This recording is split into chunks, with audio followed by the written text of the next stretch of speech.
नाजरीन, पाकिस्तान तहरीक इंसाफ को एक बड़ा धचका एक बार फिर से लग गया है। सही 24 नवंबर की कॉल के बाद अचानक से इस्तीफों की तादाद बढ़ गई है पाकिस्तान तहरीक इंसाफ के लोगों की। अभी एक इस्तीफा आया था उमर अयूब साहिब का, उसके साथ ही जो इस्तीफा बाद में दोबारा ऐड हो गया वो शिबली फराज साहिब का हुआ है।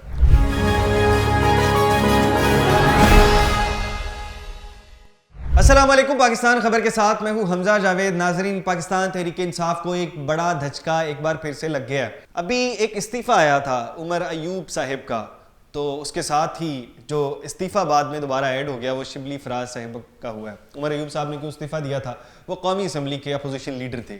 अपोजिशन लीडर की हैसियत से उन्होंने जुडिशल कमीशन का हिस्सा भी थे, तो उन्होंने जुडिशल कमीशन से इस्तीफा दे दिया।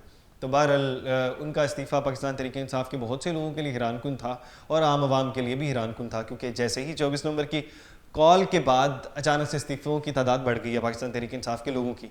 लेकिन बहरहाल उमर अयूब के बाद जब अगला इस्तीफ़ा शिबली फराज साहिब का आया, वो है सेनेट में अपोजिशन लीडर हैं, कायदे हिज़्ब इख्तलाफ हैं वहाँ पर, तो वहाँ पर जुडिशल कमीशन का हिस्सा भी हैं, तो उन्होंने इस चीज़ से इस्तीफ़ा दे दिया। बहरहाल जब उन्होंने साथ बता भी दिया, 7 साल कर दिया उन्होंने ये जो इस्तीफ़ा अपना, और उसके पीछे रीज़न्स भी बता दिए, चेयरमैन सेनेट को ख़त में ही बता दिए।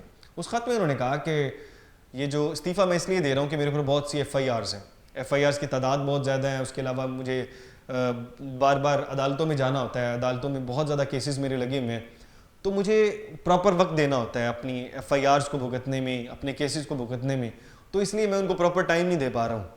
तो इसलिए मैं ये ज़िम्मेदारियाँ अपनी छोड़ रहा हूँ ताकि मैं अपनी बाकी ज़िम्मेदारियाँ भरपूर तरीके से निभा सकूँ। लेकिन बहरहाल ये बात तो वो है जो कि ख़बर आम है, एक वो बात है जो कि इसके पीछे ये 2 इस्तीफ़े इतने अहम क्यों हैं। 2 दिन पहले गालिबन इमरान खान साहब ने 2 नए नाम दिए थे। उन दोनों नामों में से एक नाम इन्होंने तजवीज़ भी कर दिया। इन्होंने शिबली फराज साहिब ने वो दूसरा नाम दे दिया कि कौन है। वो नाम है जी अली ज़फ़र साहब का। अली ज़फ़र साहब को कहते हैं कि जब मैं नहीं होऊंगा तो अली ज़फ़र साहब ये ज़िम्मेदारियाँ अली ज़फ़र साहब निभाएंगे। अली ज़फ़र साहब पाकिस्तान तहरीक इंसाफ के बड़े वकला में से है, जितने वकील हैं उनमें से एक बड़ा नाम रखते हैं अली ज़फ़र साहब। लेकिन अली ज़फ़र साहब ऐसा क्यों करेंगे, अली ज़फ़र साहब ही क्यों अगला नाम है? इसका जवाब इसी चीज़ में है। इमरान खान साहब ने 2 दिन कबल नाम दिए थे 2, जिनमें अली ज़फ़र साहब का नाम था और बैरिस्टर गोहर का नाम था। कौमी असम्बली से बैरिस्टर गोहर और सेनेट से अली ज़फ़र साहब, कि ये दोनों लोग ज़िम्मेदारियाँ देखेंगे जुडिशल कमीशन की। जब बाहर से जब इमरान खान साहब पाकिस्तान तहरीक इंसाफ में कोई चीज़ अप्रूव कर देते हैं तो उसके बाद किसी की कोई मजाल नहीं है कि उसको छेड़ सकें। तो बहरहाल ये फेस सेविंग के लिए या किसी फेस सेविंग ही कह सकते हैं, जो कि इन्होंने अपनी वजूहात लिखी हैं, FIRs और बाकी मामलात शिबली फराज साहिब ने लिखी हैं जो वजूहात, लेकिन एक्चुअल में जो वजह है वो ये है कि इमरान खान साहब ने दूसरे 2 नाम दे दिए। जो दूसरे 2 नाम की वजह से अब इन दोनों को इस्तीफ़ा देना इनकी मजबूरी थी। लेकिन बहरहाल अगले 2 नाम बैरिस्टर गोहर और अली ज़फ़र साहब ही होंगे। ये तकरीबन 99% बात कन्फर्म है, क्योंकि इमरान खान साहब ने ये नाम दे दिए।